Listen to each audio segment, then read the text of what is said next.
siang dan salam sejahtera bagi kita semua.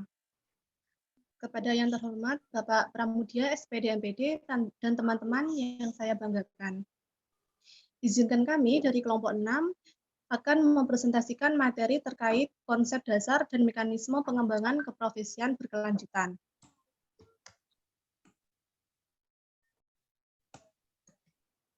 Kami yang beranggotakan saya sendiri, Rina Dwi Utami dengan NIM akhir 4094, Gita Eka Lailatul Qadriah dengan NIM akhir 4097, Jamiatul Jumaniar dengan NIM akhir 4102, Intan Nurhayati dengan NIM akhir 4114, Helmi Susanti Dwi Fatmawati dengan NIM akhir 4118, dan Dewania Fariska Herman dengan NIM akhir 4119.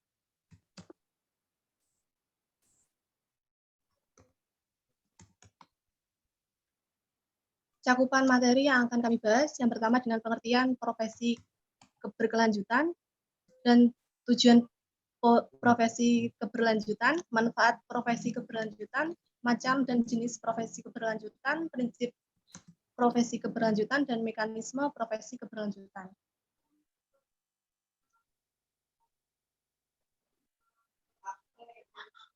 Terkait dengan materi pertama akan saya bahas sendiri.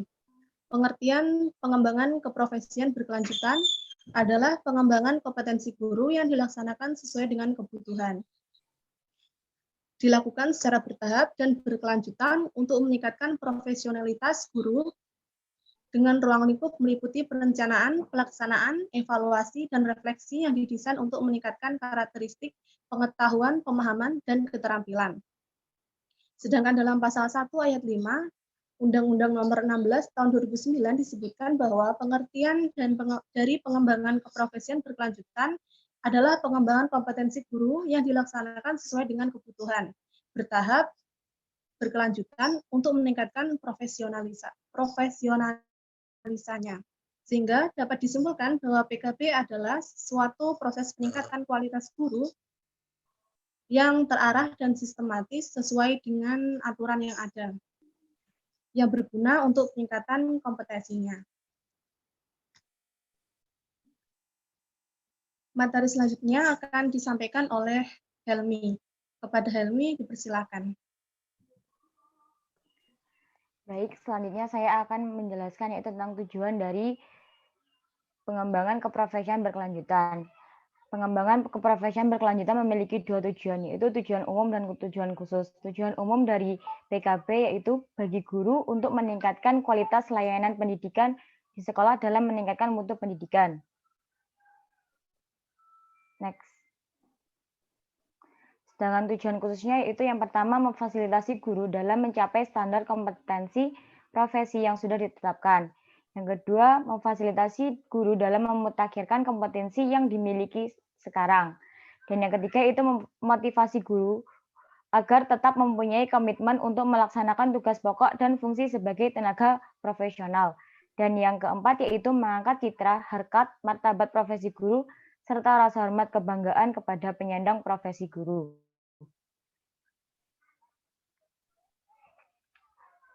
Selanjutnya itu manfaat kegiatan dari PKB. Yang pertama bagi siswa memiliki manfaat yaitu siswa mendapatkan jaminan pelayanan dan pengalaman belajar yang efektif. Sedangkan bagi guru yaitu memiliki manfaat sebagai jaminan dalam menguasai ilmu pengetahuan dan teknologi serta kepribadian yang kuat yang sesuai dengan profesinya. Yang ketiga bagi sekolah, PKB memiliki manfaat sebagai jaminan terwujudnya sekolah sebagai sebuah organisasi pembelajaran yang efektif dalam rangka meningkatkan kompetensi, motivasi, dedikasi, loyalitas, serta komitmen dalam memberikan layanan pendidikan yang memiliki kualitas tinggi. Yang keempat yaitu bagi masyarakat atau orang tua, PKB memiliki manfaat bagi orang tua atau masyarakat yang sesuai dengan kebutuhan dan kemampuan anak dalam memperoleh bimbingan dari guru. Sedangkan yang kelima yaitu bagi pemerintah, dengan adanya kegiatan PKB dapat membantu pemerintah dalam melaksanakan pemetaan kualitas layanan pendidikan. Baik, saya kembalikan kepada moderator. Baik, terima kasih kepada Helmi. Materi selanjutnya akan disampaikan oleh Gita. Kepada Gita, dipersilahkan. Baik, terima kasih. Berikutnya yaitu macam dan jenis PKB. Di sini ada 3, yaitu ada pengembangan diri, publikasi ilmiah, dan karya inovatif. Next. Yang pertama yaitu pengembangan diri. Usaha peningkatan kemampuan kompetensi guru itu sendiri dengan cara mengikuti diklat fungsional, workshop-workshop pendidikan, seminar tentang kependidikan, dan mengikuti musyawarah guru, mata pelajaran atau MGMP, sesuai dengan mata pelajaran yang diampunya, serta melakukan kegiatan kolektif guru lainnya. Next. Yang kedua yaitu publikasi ilmiah. Karya tulis ilmiah yang telah dipublikasikan kepada masyarakat sebagai bentuk kontribusi guru terhadap peningkatan kualitas proses pembelajaran di sekolah dan pengembangan dunia pendidikan secara umum. Publikasi ilmiah ini mencakup 3 kelompok kegiatan, yaitu ada presentasi pada forum ilmiah, publikasi ilmiah hasil penelitian, misalnya penelitian tindakan kelas atau PTK, yang terakhir yaitu publikasi buku teks pelajaran. Next. Yang ketiga yaitu karya inovatif. Karya inovatif adalah karya yang bersifat pengembangan, modifikasi, atau penemuan baru sebagai bentuk kontribusi guru terhadap peningkatan kualitas proses pembelajaran di sekolah dan pengembangan dunia pendidikan, sains atau teknologi, dan seni. Karya inovatif ini mencakup penemuan teknologi tepat guna, kategori kompleks atau sederhana. Kemudian penemuan atau penciptaan atau pengembangan. Yang C, pembuatan atau pemodifikasian alat pelajaran, peragaan, praktikum, kategori kompleks atau sederhana. Penyusunan standar, dominan, soal atau sejenisnya pada tingkat nasional maupun provinsi. Saya kembalikan kepada moderator. Terima kasih kepada kita. Material selanjutnya akan disampaikan oleh Intan. Pada Intan dipersilakan. Baik, terima kasih moderator. Yang selanjutnya adalah prinsip dari PKB itu sendiri.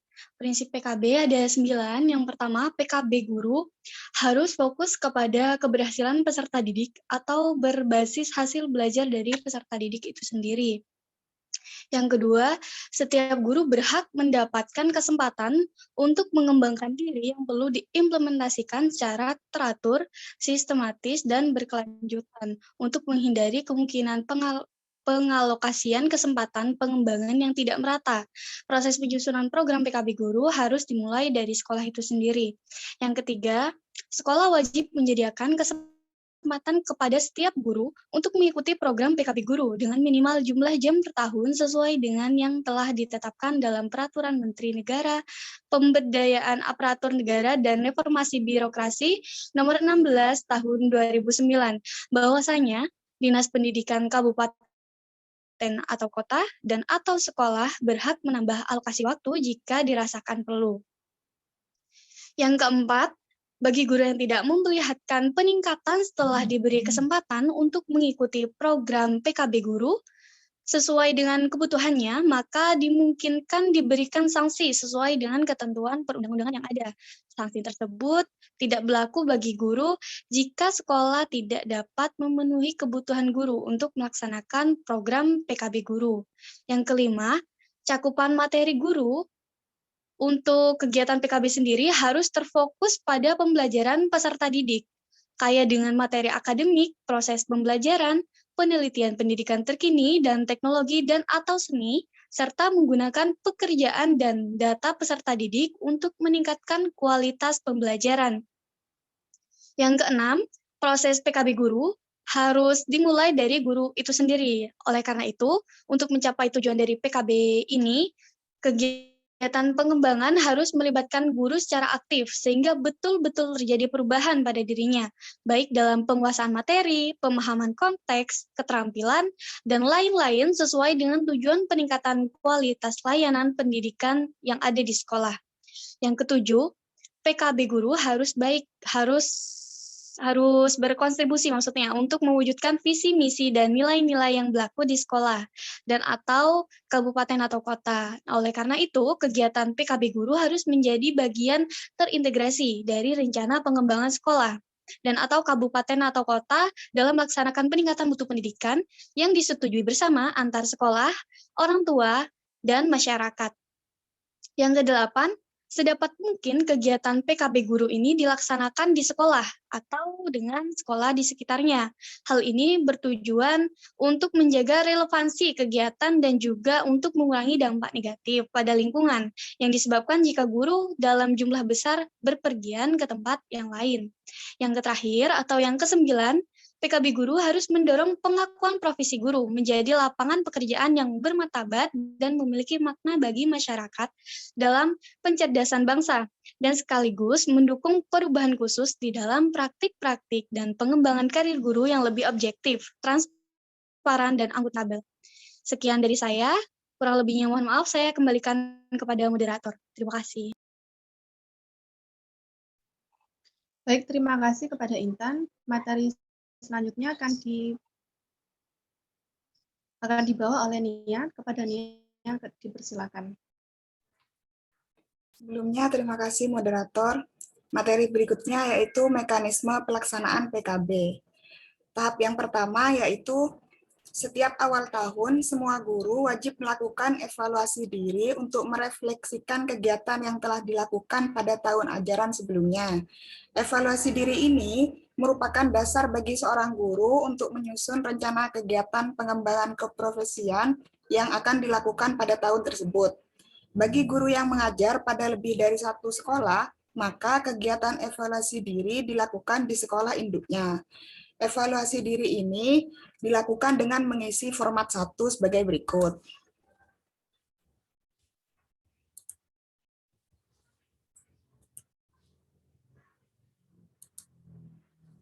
Kemudian yang kedua, guru melalui proses penilaian kerja,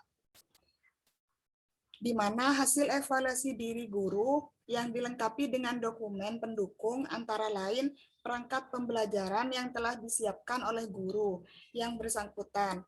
Selanjutnya akan digunakan untuk menentukan profil kinerja guru untuk mencapai standar kompetisi profesi atau kegiatan pengembangan kompetensi lebih lanjut.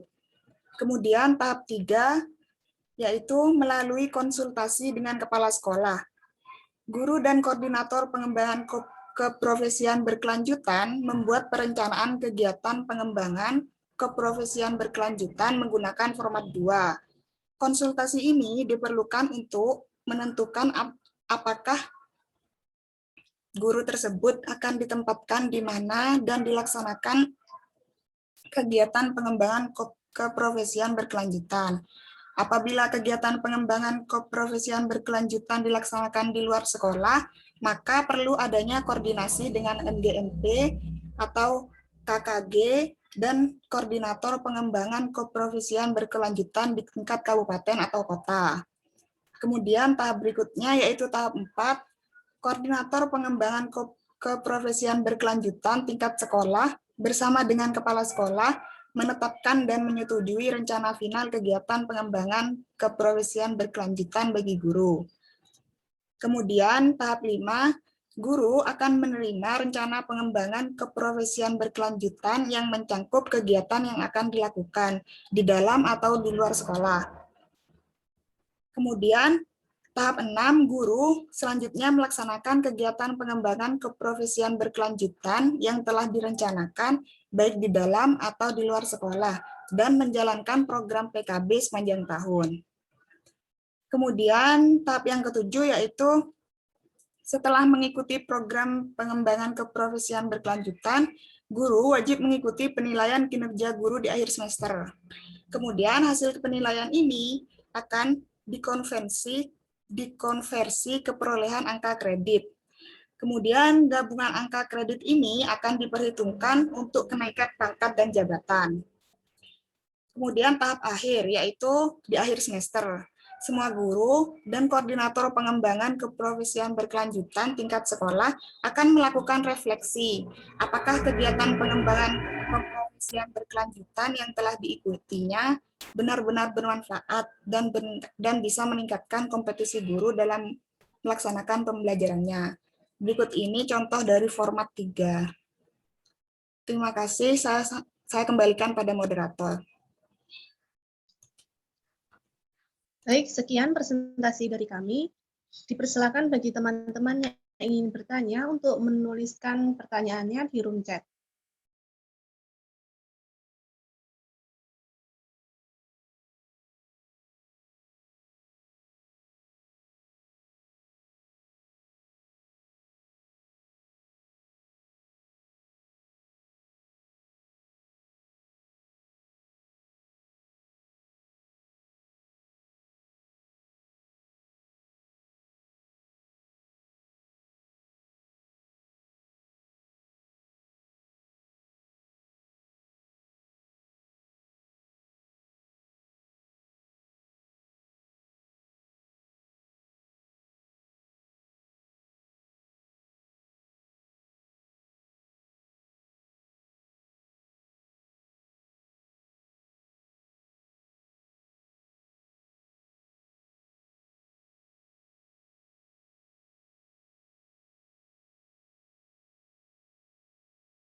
Baik, di sini saya akan menjawab pertanyaan dari Hafizah Nur Adina.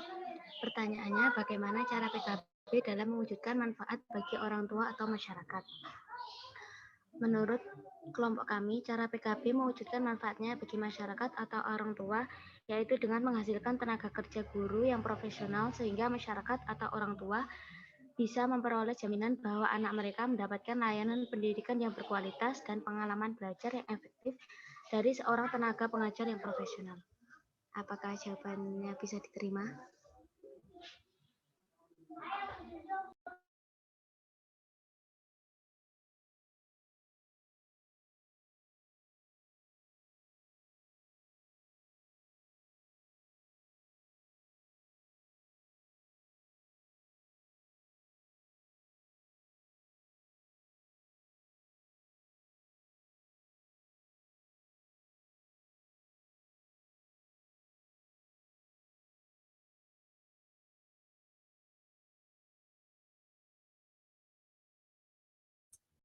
Saya izin menjawab pertanyaan dari Muhammad Nur Hatir. Pertanyaannya, bagaimana pelaksanaan PKB dalam konteks di Indonesia? Menurut kelompok kami, kegiatan pengembangan keprofesian berkelanjutan atau PKB dikembangkan dengan harapan dapat memenuhi kebutuhan guru dalam upaya meningkatkan profesionalisme kerjanya. Di Indonesia sendiri, kualitas guru profesional masih tergolong sangat rendah dibandingkan dengan negara-negara berkembang lainnya. Hal ini dikarenakan tenaga pengajar atau guru di Indonesia masih banyak yang enggan untuk mengembangkan diri agar bisa menambah pengetahuan dan kompetensi dalam mengajar melalui kegiatan PKB ini. Sehingga pada tahun 2016 tercatat data di UNESCO bahwa kualitas guru di Indonesia menempati tempat ke-14 dari 14 negara berkembang di dunia. Bagaimana Hatir? Apa bisa diterima?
Di sini saya akan menjawab pertanyaan dari Fadiatul Barirah.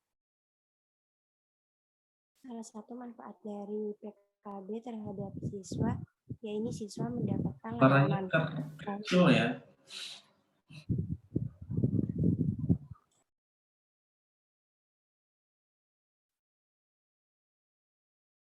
Pertanyaannya itu salah satu manfaat dari PKB terhadap siswa, yaitu siswa mendapatkan layanan. Layanan seperti apakah yang akan didapatkan siswa tersebut? Menurut kelompok kami, layanan yang akan didapatkan oleh seorang siswa yaitu berupa layanan pembelajaran, layanan perpustakaan, laboratorium, kesehatan, dan lain sebagainya. Misalnya seorang guru yang telah mengikuti program PKB ini, dia lebih bisa memberikan layanan pembelajaran yang lebih baik lagi, seperti dengan menyampaikan materi yang lebih mudah dipahami oleh siswa dengan sumber yang lebih akurat. Dengan ini, para siswa akan menjadi lebih semangat lagi dan tidak bosan dalam menempuh pendidikan. Apakah ada feedback dari Barir?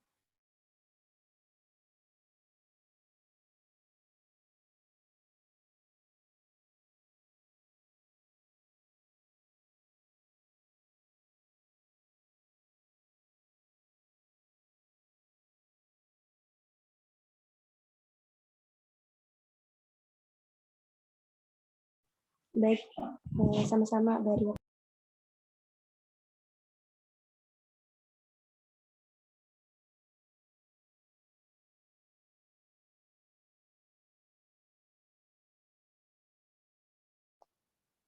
Sekian presentasi dari kami. Apabila ada kesalahan kata atau kekurangan, mohon dimaafkan. Wassalamualaikum warahmatullahi wabarakatuh. Waalaikumsalam warahmatullahi wabarakatuh. Sudah selesai ya, berarti semua kelompok sudah presentasi ya? Iya, Bapak.